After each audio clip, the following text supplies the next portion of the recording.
que nós vamos discutir essa noite, aliás, nós vamos expor essa noite, melhor dizendo, chama-se Os Princípios Básicos do Espiritismo.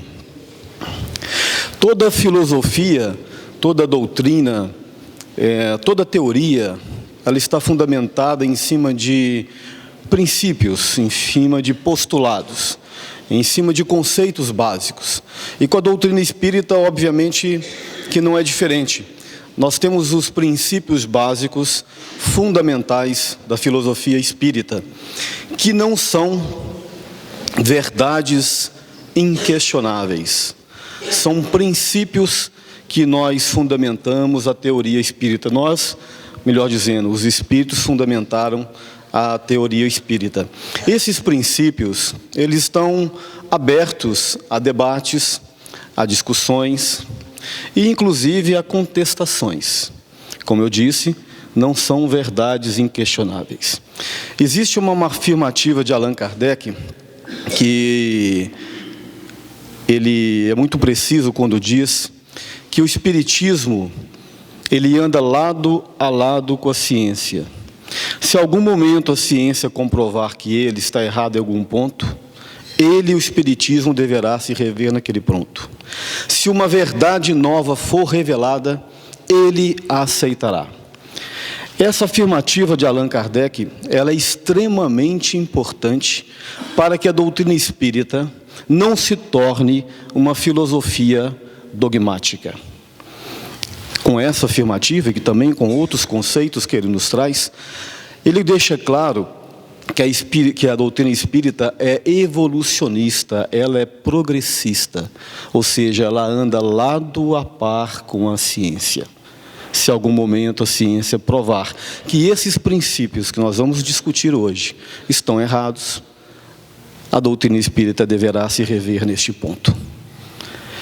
E isso é fundamental, como eu disse, porque, infelizmente, algumas filosofias, algumas religiões se fecharam em verdades inquestionáveis. E fechando-se em verdades inquestionáveis, naturalmente você cria dogmas e naturalmente você deixa de que essa filosofia ou essa doutrina possa progredir, possa avançar. Então, no momento em que nos encontramos, as verdades que acreditamos, elas são relativas. Elas são relativas à nossa capacidade de entendimento e à nossa evolução moral, inclusive. O espiritismo, ele flertou, digamos assim, com o pensamento humano desde o início dos tempos. Nas antigas civilizações, nós vamos ver manifestações mediúnicas ou manifestações espirituais. Antigamente, os médiuns eram chamados de oráculos, de pitons, de pitonisas, de profetas. Nas tribos, eles eram chamados de feiticeiros, de xamãs. Mas para que a doutrina espírita fosse revelada ao homem, era preciso avançar, era preciso desenvolver o pensamento humano.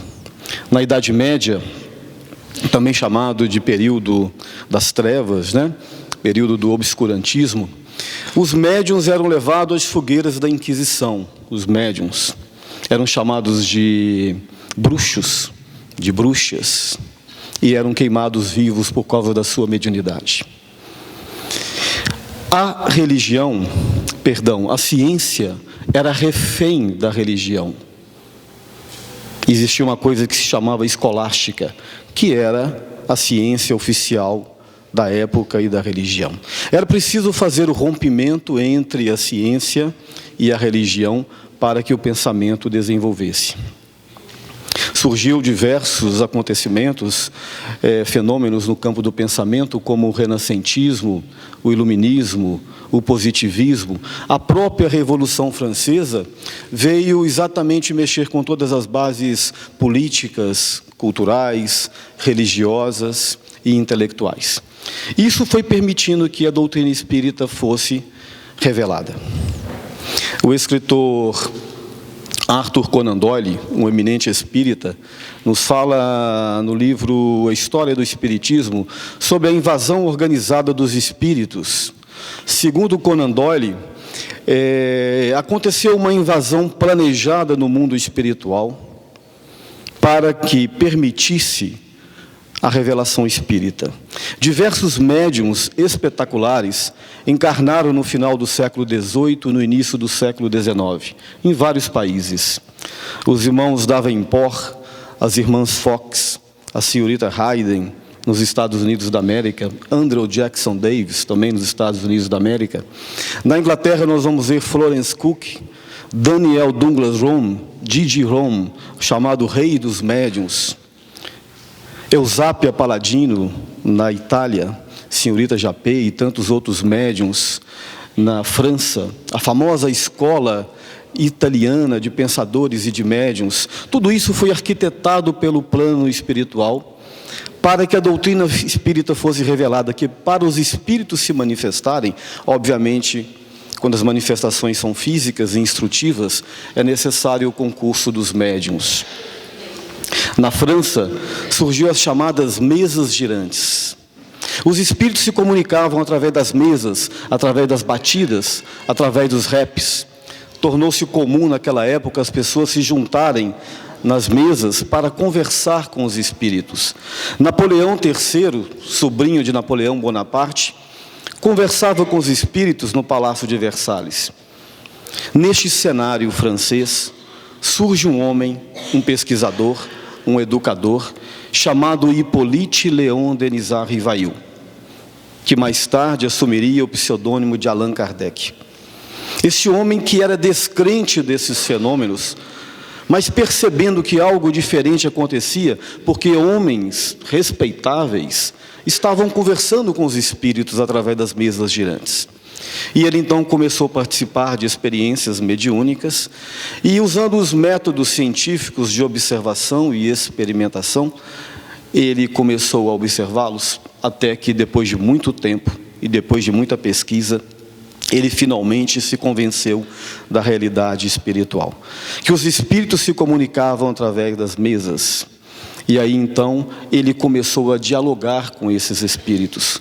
Ele fundou uma sociedade chamada Sociedade Parisiense de Estudos Espíritas, e junto com outros homens também de grande conhecimento, ele começou a manter um diálogo com os chamados mortos, com o mundo espiritual. Depois de 15 anos aproximadamente de diálogo, ele os transcreveu, ele transcodificou essas informações para os livros. Surgiram assim as obras básicas do Espiritismo. E por isso ele é chamado de codificador do Espiritismo. E aí então nasceu a doutrina espírita, revelada para o homem. E como eu disse, toda filosofia, toda doutrina, ela tem princípios, ela tem pontos fundamentais. E hoje nós vamos expor para vocês esses pontos fundamentais que, como eu disse, não são as nossas verdades inquestionáveis. São aquilo que nós acreditamos que seja verdade dentro da revelação espiritual, mas que podem ser contestados, que podem ser discutidos. Né? Pois bem, esses princípios básicos principais são 5. Deus, o Espírito, a pluralidade dos mundos, a comunicabilidade dos espíritos e a pluralidade das existências, que obviamente é reencarnação. Então esses são os princípios fundamentais do Espiritismo. E o primeiro deles, o fundamental, o primeiro, é a existência de Deus. Logo na questão número 1 do Livro dos Espíritos, o Allan Kardec questiona. Ele pergunta: que é Deus? Interessante que na própria estrutura da frase, o Kardec não usa o artigo, ele não pergunta o que é Deus, e ele não pergunta quem é Deus, ele pergunta que é Deus. Naturalmente ele parte do pressuposto que Deus não é alguém ou Deus não é algo. Ele pergunta: o que será Deus? O que é Deus? E a resposta dos Espíritos é a seguinte: a inteligência suprema, a causa primária de todas as coisas. Então Deus para o Espiritismo, é lógico que a pergunta é muito sintética, né, e nos faz devagar muito, mas enfim, o que nós entendemos que a Deus é uma inteligência suprema, é uma inteligência cósmica, a causa primária de todas as coisas, ou seja, antes de qualquer coisa, Deus já existia. Como eu disse, isso é um pouco vago. Mas a inteligência suprema, a causa primária de todas as coisas, inaugura para nós espíritas uma compreensão maior de Deus. É importante entender o seguinte: a compreensão de Deus passa pela própria evolução do homem. A antropologia, que é a ciência que estuda a evolução do homem, antro é homem, logia é ciência. A antropologia que estuda a evolução do homem, o Herculano Pires, que é um pensador espírita, no livro Espírito Tempo, comungando com o pensamento de antropólogo inglês chamado John Murphy, e ele classifica os períodos evolutivos do homem na Terra em 4 períodos fundamentais. Carlos, deixa para mim no Deus, por favor. Na primeira... Obrigado. Em 4 horizontes fundamentais, em que todos nós já passamos, alguns ainda estão passando. Esses horizontes são o horizonte tribal, o horizonte agrário, o horizonte civilizado. Vou apertar com muita... tá, então estou apertando errado. Obrigado, viu? O horizonte tribal, o horizonte agrário, o horizonte civilizado e o horizonte espiritual. Segundo Herculano Pires, e segundo esse antropólogo, todos os homens passaram ou estão passando por essas fases. Nós já passamos por eles. Algumas tribos, hoje ainda na Terra, estão vivendo o horizonte tribal. Poucas, mas estão. Outras estão no horizonte agrário. A maioria estão no horizonte civilizado. E alguns já vivem o horizonte espiritual. Então nós transitamos por esses horizontes, de modo que o homem vai desenvolvendo a razão, desenvolvendo o intelecto, desenvolvendo a sua massa crítica e desenvolvendo também a sua espiritualidade. Nas tribos antigas, e tribos ainda que existem hoje no mundo, na Terra, nós vamos ver as criaturas buscando a compreensão de Deus nos fenômenos da natureza, no sol, na lua, nas estrelas, nas montanhas, nas árvores, nos animais. É o que nós chamamos de fitolatria, zoolatria e mitolatria ou mitologia. Então o homem começa, à medida que ele desenvolve, que ele caminha, ele começa a ampliar o seu entendimento e o seu desenvolvimento de Deus. Ele vai transitando por esses horizontes e naturalmente ele começa a ter uma compreensão maior de Deus. Até chegar nos horizontes civilizados, que surge a ideia do Deus único, apresentado por alguns religiosos, alguns profetas. Mas esse Deus que é apresentado é chamado de Deus antropomórfico, ou seja, o Deus numa forma humana, num espelhamento humano. O Deus punitivo, Deus vingativo, Deus que pune. E isso faz parte, inclusive, da nossa cultura religiosa, né? É comum a gente afirmar que Deus castiga, que nós devemos ter temor a Deus. Isso ainda são resquícios culturais desses horizontes. Jesus inaugura uma nova fase, ele vem dizer que Deus é amor, que Deus é justo e que Deus é misericordioso. E o Espiritismo amplia esse entendimento quando afirma que Deus é a inteligência suprema, a causa primária de todas as coisas, ou seja, é um Deus cósmico, um Deus divino, não é um Deus restrito ao nosso planeta, é um Deus universal. E alguém pode perguntar, mas como é Deus? É difícil da gente saber, por causa da nossa pequenez. O Allan Kardec, inclusive, faz essa questão, essa pergunta. Vamos ver agora, hein, Carlos? É no de baixo, né? Carlos, é no de baixo? Estou até com medo de apertar. Agora deu certo. Vejam bem, na questão número 10, o Allan Kardec pergunta, pode o homem penetrar na natureza íntima de Deus? Não, falta-lhe um sentido. E que sentido vocês acham que é este sentido? É o sentido moral, o sentido espiritual. Então, por mais que nós vamos discutir aqui a existência de Deus, por mais que nós vamos discutir o que seja Deus, sempre vai faltar-nos argumentos e elementos para penetrarmos na natureza íntima de Deus. Mas porque não é proibido, não é porque é proibido, é porque nos falta um sentido, e é exatamente o sentido da moral. O sentido espiritual. Mas se nós perguntarmos para espíritos evoluídos como Jesus, se ele conhece a natureza íntima de Deus, ele vai dizer que provavelmente sim. Tanto que outrora ele afirmou que ele e o Pai são um só. Tal a comunhão indescritível de Jesus e desses espíritos para com Deus. Então nós ainda não podemos penetrar nessa natureza íntima de Deus, não sabemos como é que é Deus. Se ele tem uma forma, como ele é. Então nós entendemos na visão espírita que ele é a inteligência suprema, a causa causal, a causa primária de todas as coisas. Na questão 4, Allan Kardec pergunta: onde se pode encontrar a prova da existência de Deus? Existe uma axioma da ciência que diz que não há efeito sem causa. Procurai a causa de tudo que não é obra do homem, e a vossa razão vos responderá. E é verdade. Se tem um axioma da ciência que diz que todo efeito tem uma causa, se nós buscarmos então entender qual que é a causa do efeito da existência humana, do planeta Terra, de todo o sistema universal solar e o sistema cósmico, e a gente perguntar qual é a origem disso tudo, com certeza não foi o homem que criou. Os astrofísicos, a maioria deles, vão dizer que a natureza ela se cria, ela é um dinamismo. A gente respeita, evidentemente, né, as posições e os pensamentos. Mas dentro da visão espírita, assim como também de outras religiões, Deus é a causa primária de todas as coisas. Tudo tem uma origem nele. Pois bem,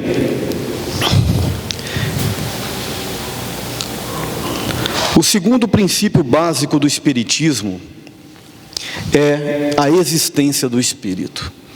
Isso é uma questão óbvia, porque se nós não acreditássemos que existia Espírito, não haveria razão de existir o Espiritismo. A própria palavra Espiritismo, né, a etimologia dela, o sufixo ismo quer dizer oriundo de. Por exemplo, budismo, oriundo de Buda; cristianismo, oriundo do Cristo; espiritismo, oriundo dos espíritos. Então, obviamente que um dos princípios fundamentais do espiritismo é a existência do espírito. Senão ele mesmo não teria razão de existir. Ele que eu digo, o espiritismo. Pois bem, mas entender a existência do espírito é importante para nós, é muito importante. Aliás, o que nós estamos fazendo aqui na Terra é exatamente compreender a dinâmica da vida. Compreender as coisas, entender as coisas, desenvolver o nosso intelecto, compreender a natureza. E compreendendo e buscando entender a natureza, obviamente que nós estamos desenvolvendo como espíritos cognitivamente e principalmente espiritualmente, porque a gente começa, além de compreender, tentar viver e viver bem. Então a compreensão da existência do espírito é fundamental. Mas entender o momento e como o espírito foi criado, também falta-nos um sentido.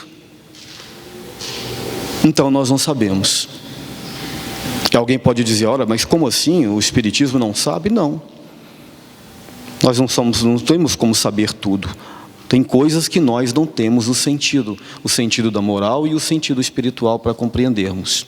Emmanuel, certa vez, foi perguntado, se não me trai a memória, no livro O Consolador, exatamente isso: como é o momento da criação, como é o mecanismo da criação do espírito. E ele responde assim: na esfera espiritual aonde eu estagio, é para nós outros uma incógnita. Ou seja, no mundo espiritual onde ele está, ou estava, né, porque segundo diz ele está encarnado, nesse mundo espiritual que ele está, ou estava, é para eles uma incógnita, é para nós outros, para ele e para os outros. Mas se nós perguntarmos, como eu já disse mais uma vez, para Jesus, com certeza ele vai saber. Pois bem, mas se nós não conseguimos entender o mecanismo da criação do Espírito, nós podemos compreender já como é o processo da evolução do Espírito, segundo a perspectiva do Espiritismo, que fique bem clara, que comunga também com outras escolas religiosas e filosóficas, e não científicas, porque a maioria das teorias científicas, elas desprezam tudo que está fora da matéria. Desprezam a existência de uma alma, a existência de um espírito e a existência de Deus. A corrente materialista, a corrente ateísta, que se confundem em certos momentos, são a mesma coisa. Lembrando que ateísmo, o prefixo a quer dizer não. Teísmo, tel, quer dizer Deus. Não a existência de Deus. Pois bem, mas para nós não. Para nós espíritas e espiritualistas, existe sim um ser sobrevivente a tudo, que nós chamamos de espírito. Outros chamam de alma. Então, para a nossa compreensão, segundo nos oferece o pensamento dos espíritos, através de Allan Kardec, o mecanismo da evolução do espírito, ele começa como um chamado princípio inteligente do universo. Na questão 23, o Allan Kardec pergunta: que é o espírito? Olha que interessante que espírito aqui está com E minúsculo. Isso tem uma razão de ser, depois eu vou falar para vocês. E o Kardec pergunta na 23, que é o espírito? E a resposta é: o princípio inteligente do universo. O que também parece meio vago, mas nós vamos tentar entender isso aqui. O início de uma inteligência universal, que não seja anímico, uma inteligência, o princípio de uma inteligência. E segundo dizem, nós somos criados como princípios inteligentes, simples, ignorantes e perfectíveis. Simples na estrutura atômico-molecular, ignorantes, que obviamente não tinham conhecimentos, e perfectíveis, que nós somos passíveis de perfeição. Aliás, nós somos perfeitos. Nós só não estamos perfeitos. Estagiamos como princípio inteligente da criação, nos reinos inferiores da criação, no mineral, no vegetal, no reino animal e no reino nominal.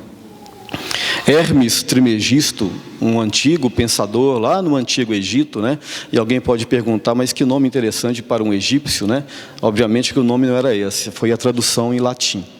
Exato. Hermes Trismegisto dizia: a pedra se transforma em planta, a planta se transforma em animal e o animal se transforma em homem. Leon Denis, um dos continuadores da obra de Allan Kardec, dizia que o espírito dorme no mineral, sonha no vegetal, se agita no animal e se desperta no reino hominal.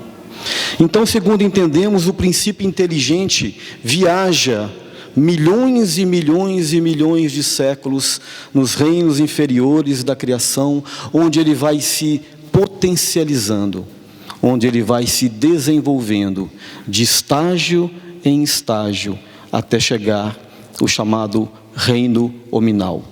Ele vai se potencializando, ele vai se desenvolvendo. E todas essas experiências desses momentos estão registrados no nosso ser, de uma forma ou de outra, tanto no aspecto físico, quanto e principalmente no aspecto espiritual.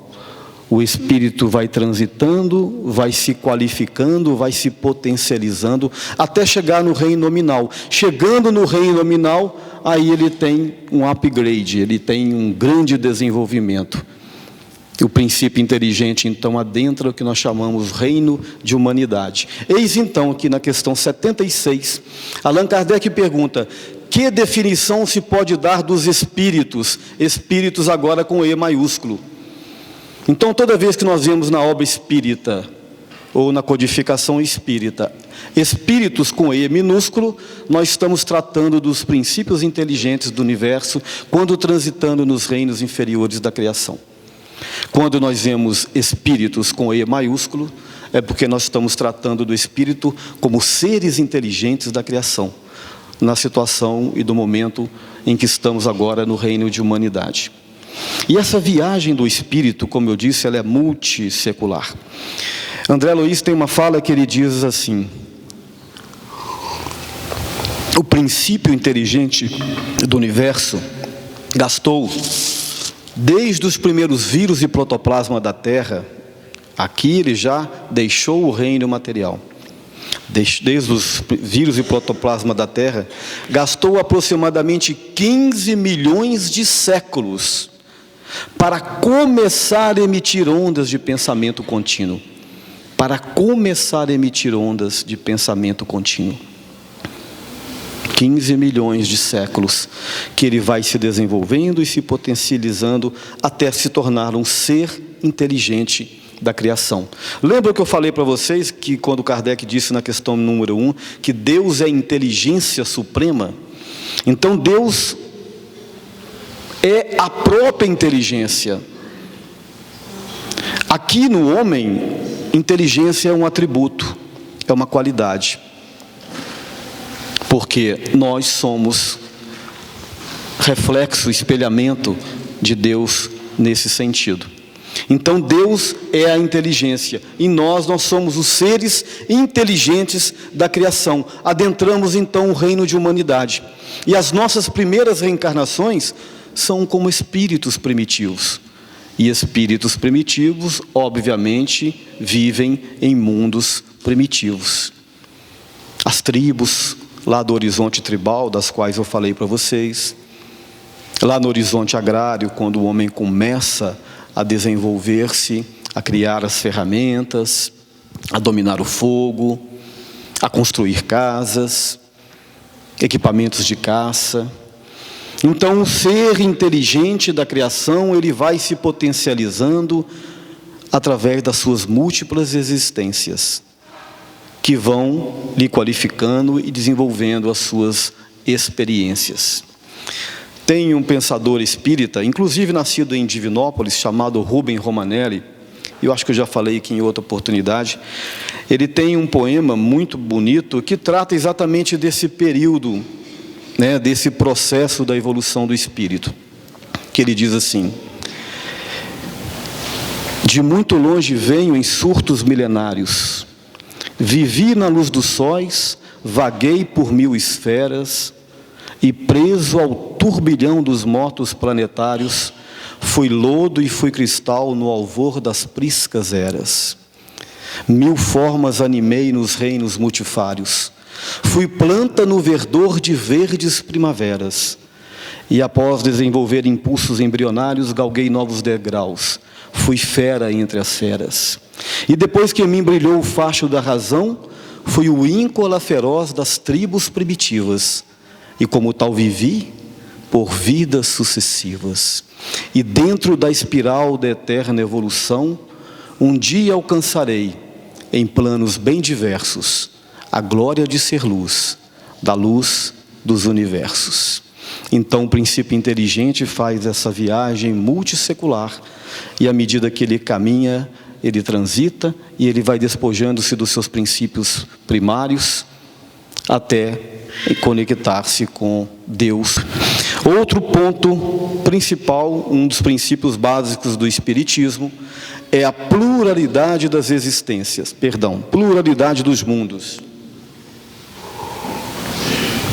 Jesus, certa vez, afirmou: há muitas moradas na casa de meu Pai. Lembrando que meu Pai é Deus, que a casa é o universo, e que as moradas são os diversos níveis de mundos. E nós podemos qualificá-los em 3 aspectos: os mundos conscienciais, os mundos físicos habitados e os mundos espirituais também habitados. Então vamos dar uma pincelada nisso aqui. O mundo consciencial é o mundo íntimo de cada um de nós. Cada um aqui vive um mundo íntimo, que é diferente um do outro. Por quê? Porque cada um de nós aqui tem um histórico, fruto das nossas existências e das nossas experiências, que foram iguais em alguns aspectos, mas foram diferentes em vários aspectos. Hoje, por exemplo, nós temos aqui alguma coisa em comum. Por exemplo, nós estamos aqui nesse núcleo espírita, né, debatendo, entendendo aquilo que nós acreditamos que é o espiritismo. Temos um ponto em comum, mas divergimos em vários pontos. Temos pontos de vista diferentes em várias questões. Questões políticas, futebolísticas, e por aí vai. Mas, enfim, cada um aqui tem o seu mundo consciencial, o seu mundo íntimo. Uns estão sofrendo, uns estão felizes, outros estão mais ou menos, como a maioria. Então, esse mundo íntimo, esse é o mundo principal no meu ponto de vista. É ele que nos faz feliz ou infeliz. Quando a gente diz que você está em paz, em felicidade, ou paz de espírito, isso obviamente é uma questão íntima, é uma questão interior. Há pessoas que vivem dentro de um caos, no entanto conseguem estar em paz espiritual. Há pessoas que vivem no paraíso, onde não lhes falta nada, onde a vida lhes sorri, que tudo é perfeito, mas mesmo assim são infelizes. Porque o mundo consciencial é reflexo do nosso mundo mental, do nosso mundo íntimo. E isso é peculiar a cada um de nós aqui. Temos também os mundos físicos habitados. A Terra é um mundo físico habitado. A nossa galáxia, segundo dizem, uma das menores galáxias, ela tem aproximadamente 200 bilhões de estrelas, ou seja, de sóis. Se nós imaginarmos que cada sol arrasta em torno de si, em torno de 5 planetas, nós temos aproximadamente 800 bilhões a 1 trilhão de mundos só na nossa galáxia. Segundo os astrofísicos, nós temos de 200 a 250 bilhões de galáxias. E segundo ainda dizem algumas teorias, científicas, como a do multiversos, dos universos paralelos, a String Theory, que faz uma conexão, uma analogia nesse sentido, nós talvez tenhamos diversos níveis de universos. Eu não vou aprofundar nesse tema porque eu sou estupidamente ignorante em matéria de astrofísica, e seria uma desonestidade intelectual da minha parte falar daquilo que eu não sei. Mas, enfim, imaginem vocês quantos bilhões e bilhões e bilhões e bilhões e bilhões de mundos que existem no universo. Imaginar que só a Terra tem vida material como a nossa seria, no mínimo, uma estupidez. No mínimo, uma estupidez. Se nós acreditamos em Deus, que Deus seja a causa primária, entender que Deus criou todo esse universo apenas para deixar as nossas noites bonitas, também seria muito egoísmo da nossa parte. Então nós entendemos na doutrina espírita que existem mundos habitados, alguns semelhantes ao nosso, outros mais atrasados do que o nosso, como a Terra já foi outrora, outros mais desenvolvidos. Aliás, no Evangelho segundo o Espiritismo tem um capítulo que se chama exatamente Há muitas moradas na casa de meu Pai, se não me trai a memória, no capítulo 4, onde a espiritualidade nos sugere que são 5 tipos de mundos. Isso aqui é didático, obviamente. O mundo primitivo, que a Terra já foi, e que nós já habitamos esse mundo, quando éramos espíritos que transitávamos dos reinos inferiores para o reino nominal, onde estavam começando as nossas primeiras encarnações, nossas primeiras experiências. Os mundos primitivos, o mundo de provas e expiação, que é o mundo que a Terra vive hoje. O que caracteriza o mundo de provas e expiação é que o mal prevalece sobre o bem, infelizmente. Nós estamos nesse duelo entre o bem e o mal, esse dualismo entre o bem e o mal. Aliás, isso faz parte da própria dialética da evolução humana, O mal é o primitivismo, é o atraso, é a ignorância. O bem é a evolução, o desenvolvimento intelectual e principalmente o desenvolvimento da moral. E tem os chamados mundos de regeneração. Segundo dizem, nós estamos passando por uma transição planetária, deixando de ser um mundo de provas e expiação para ser um mundo de regeneração. Mas para isso, evidentemente, nós temos que começar a ter um domínio do bem sobre o mal. E isso ainda acho que vai demorar, E tem os chamados mundos felizes, onde o mal inexiste. O mal é exótico. E tem chamados mundos ditosos, que são habitados por espíritos puros e espíritos superiores. Então a espiritualidade classifica didaticamente esses níveis de mundos físicos, que estão espalhados por esse universo, que é a casa de meu Pai e essas moradas de meu Pai. Pois bem, e os mundos espirituais habitados? Segundo nós acreditamos, nós espíritas, que existem os mundos espirituais. Aliás, não somos só nós espíritas, não. Diversas correntes religiosas e também filosóficas acreditam nisso. Algumas religiões chamam isso de céu, de inferno, de purgatório. Nós chamamos de cidades espirituais, de colônias espirituais. São mundos que estão em outras dimensões, em outras frequências, superpostos, em frequências diferentes, onde cada um de nós vai se ajustar vibracionalmente depois do desenlace. E esses mundos, eles estão presos ao mesmo campo gravitacional da Terra, ao mesmo espaço cósmico do planeta. Fazem também os mesmos movimentos geofísicos, translação e rotação. Tem as chamadas regiões inferiores, também chamado de regiões subcrostais, o que parece meio assustador, Tem as regiões transitórias, que estão num nível muito próximo do nosso. O que faz, por exemplo, segundo acreditamos, que neste ambiente está cheio de espíritos desencarnados. Uns nos acompanhando, uns nos assistindo, e outros aqui estão aprendendo. Essa região transitória que está mais ou menos na nossa mesma dimensão. E, a partir disso, nós temos, como eu disse, mundos superiores que vão se superpondo, se ajustando, mas eles são interdependentes entre si. Então nós acreditamos que depois do desencarne, por isso nós falamos desencarnar, porque é o ato de deixar a carne, o espírito desenlaça-se dela e ele então se ajusta nessas cidades espirituais, aonde ele continua a sua trajetória de aprendizado e de evolução, para no momento justo ele voltar à carne e à terra. Para quê? Para experimentar, para ele aprender com a matéria. E nesse intercâmbio entre mundos físicos e mundos espirituais, o espírito vai despojando-se da sua materialidade, depurando-se do ponto de vista perispiritual e principalmente do ponto de vista moral e espiritual, até chegar a uma condição de plenitude espiritual. Então essa é a pluralidade dos mundos. Temos também a comunicabilidade dos espíritos, que é obviamente a mediunidade.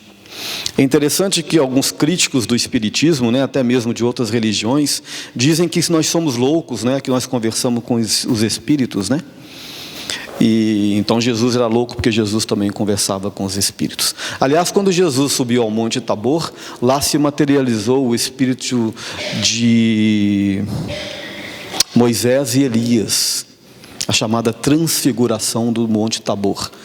E tantas outras passagens evangélicas e passagens bíblicas, inclusive do Antigo Testamento, que nós vamos ver a comunicação entre os espíritos. E aliás, a comunicação entre os espíritos não se dá só do mundo físico para o mundo espiritual. Dá também aqui, entre os mundos físicos. Nós agora estamos nos comunicando. E os espíritos estão permanentemente comunicando conosco. Quando um escritor desenvolve um texto, desenvolve um livro, ele está, muitas das vezes, sob a inspiração do mundo espiritual. Quando o músico começa a dedilhar seus primeiros acordes, ele também, muitas das vezes, está em sintonia com o mundo espiritual. Quando um pintor começa a desenhar os seus primeiros traços, ele também está em comunicação com o mundo espiritual. Quando um palestrante está falando, muitas vezes, ele está sobre a influência de um companheiro espiritual. Então essa comunicação com os espíritos, ela é permanente. Segundo Allan Kardec, todos somos mais ou menos médiums.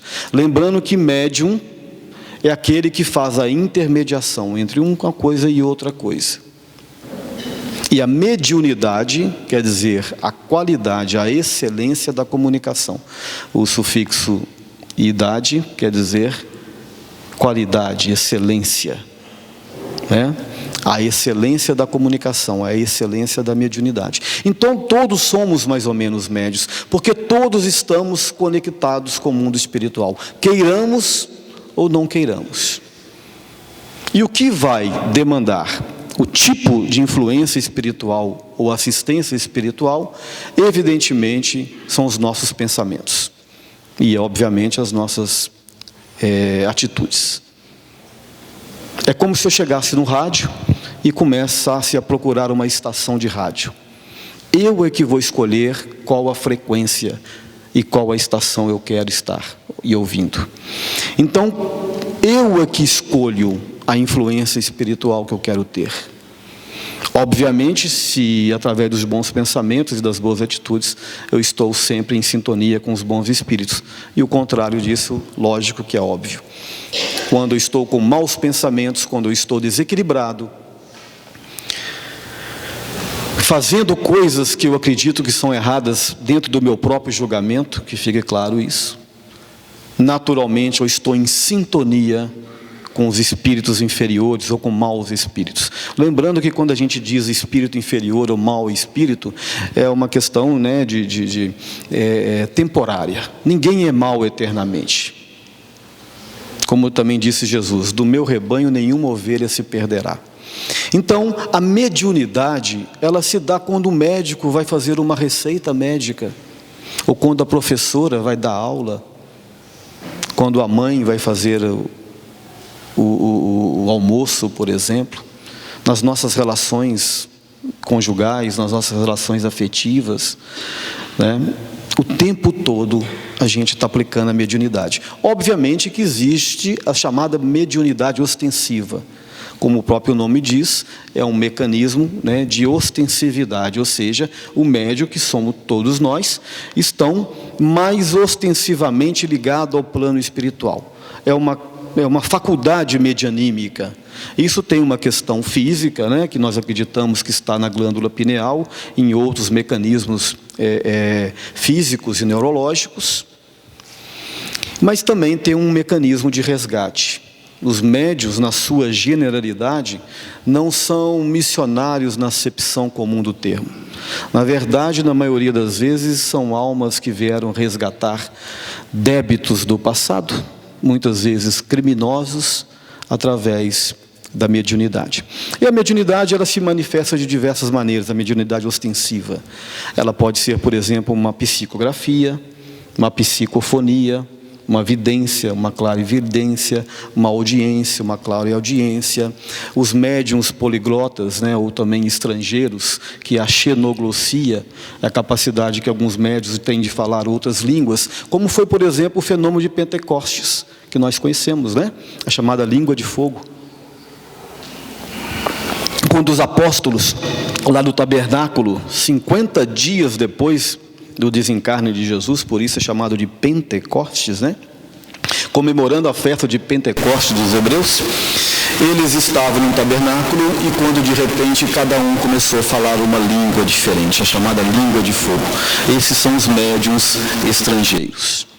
E temos médiuns de manifestações físicas, como aqueles antigos que eu falei para vocês, Didiron, né, os irmãos Davenport, lá nos Estados Unidos, e tantos outros, Eusápia Paladino, Florence Cook. Florence Cook, nas famosas experiências de William Crookes, na Inglaterra, na Sociedade Psíquica de Londres, Florence Cook, segundo dizem a literatura, ela materializava um espírito através da doação de ectoplasma, o espírito de Kate King, e foram mais de 35 experiências relatadas, documentadas, onde esse espírito andava entre os presentes. Então são os médiuns de efeitos físicos, não são comuns, mas eles existem. Os médiuns de bicorporidade, como Francisco Barçanufo e tantos outros. Então a mediunidade não é exclusividade do espiritismo. A mediunidade está em todas as religiões e ela está no nosso dia a dia, mesmo que a pessoa não se acredite nisso e não seja religiosa. Então, a mediunidade é um princípio básico do espiritismo.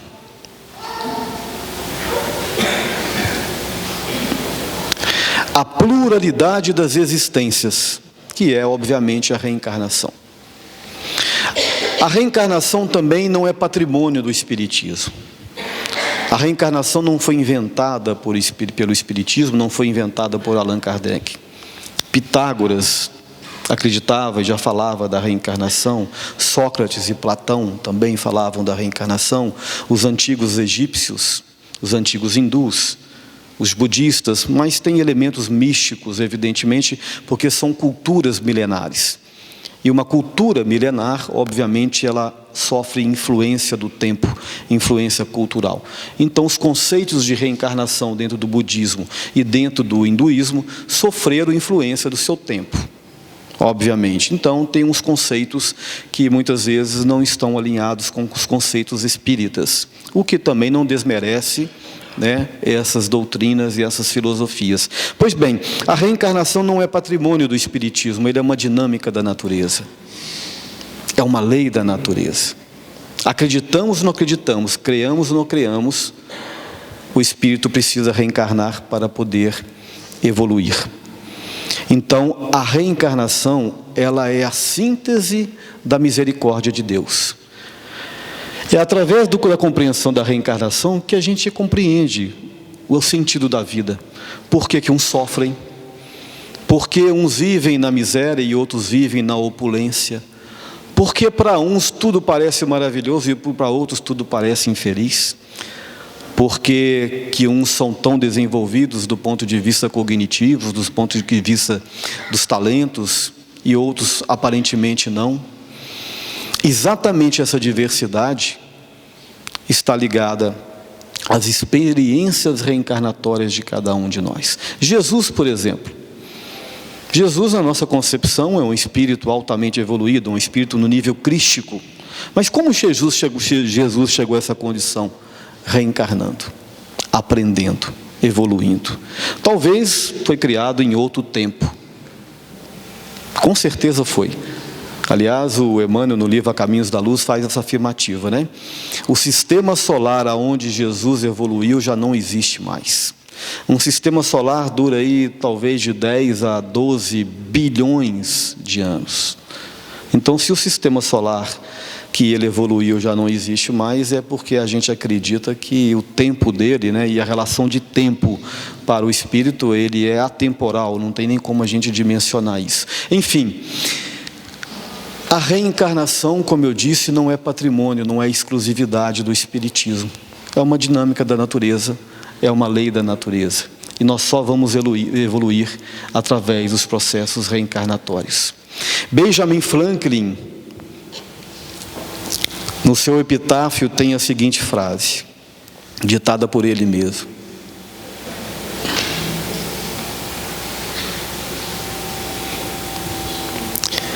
Epitáfio de Benjamin Franklin, escrito por ele próprio. Aqui repousa, entregue aos vermes o corpo de Benjamin Franklin, inventor. Como a capa de um velho livro cujas folhas foram arrancadas e cujo título e duração se apagaram. Mas nem por isso a obra ficará perdida, pois, como creio, reaparecerá em nova e melhor edição, revista e corrigida pelo próprio autor. Olha que interessante. Benjamin Franklin era um cientista, ele não era espírita. E o que ele fala aqui em termos de reencarnação é tudo que nós acreditamos. Como a capa de um velho livro cujas folhas foram arrancadas e cujo título e duração se apagarão, a matéria. Mas nem por isso a obra ficará perdida, porque nada se perde para o espírito. Como creio, reaparecerá em nova e melhor edição, revista e corrigida pelo próprio autor. Ou seja, se a gente acha que a gente não está bom, podem ter certeza que hoje nós somos a melhor versão de nós mesmos. E essa dinâmica da natureza a evolução tem como fundamento nesse princípio evolucionista exatamente a reencarnação. E para fechar, eu vou deixar para vocês aqui uma mensagem que eu vi hoje, achei muito interessante, que eu gostaria de compartilhar com vocês, para vocês entenderem a grandeza do caráter da revelação espírita. Porque muitas vezes há coisas que passam desapercebidas por nós. A gente lê, estuda, debate, mas há pequenos detalhes muito importantes que muitas vezes são desapercebidos. No livro Obras Póstumas, que foi escrito por Amélie Gabrielle Baudet, a esposa de Allan Kardec, a grande companheira de Allan Kardec, depois da morte do mesmo, do desencarne do mesmo, ela recolhendo alguns manuscritos, ela lançou o livro Obras Póstumas, e na página 304 tem um debate de Allan Kardec com a espiritualidade, que ele pergunta assim: certo dia eu ouvi pancadas e batidas na minha casa. O que era? Era o teu espírito familiar. Por que finalidade ele bateu deste modo? Queria conversar contigo. Poderia me dizer quem és? Para ti chamarei a verdade. E todos os meses, durante 1/4 de hora, estarei aqui à tua disposição. O amigo familiar de Allan Kardec. Nota de Allan Kardec: de fato, a prestação deste espírito, cuja superioridade estava longe de suspeitar, nunca me faltou. A sua solicitude e a solicitude dos bons espíritos que agiam sob as suas ordens se manifestou em todas as circunstâncias da minha vida. Lembrando que Allan Kardec, nos 15 anos que ele se dedicou à codificação espírita, os últimos 15 anos da sua vida, ele foi extremamente perseguido, extremamente caluniado. Ele enfrentou em parte a academia, da qual ele fazia parte, e em parte os religiosos, dentro de um cenário caótico, onde a Europa saía daquele período pós-Revolução Francesa, pós-Inquisição e tudo mais. E neste cenário é que ele construiu todo o arcabouço da doutrina espírita. Ele dormia de 3 a 4 horas por noite. Enquanto ele estruturava as obras básicas, ele escrevia a Revista Espírita, que saía impreterivelmente todo dia 5 de cada mês. Inclusive no ano do seu desencarne, em 1869, a edição do mês de abril, quando ele morreu no mês de março, já estava pronta. Ele respondia a milhares de cartas que chegavam de todas as partes do mundo daquela época. A França chegou a ter, na época de Allan Kardec, 4 milhões de espíritas. E neste cenário de trabalho intenso, ele foi o tempo todo assistido por essa entidade e por outras entidades. Na Revista Espírita de 1864, Allan Kardec recebe uma mensagem de Bordeaux, enquanto trabalhava na obra O Evangelho segundo o Espiritismo, que ninguém ainda sabia da existência dessa obra. Ele trabalhava nela silenciosamente, fazendo a coletânea das informações que chegavam através dos médiuns. E chegou a seguinte mensagem: um novo livro acaba de nascer.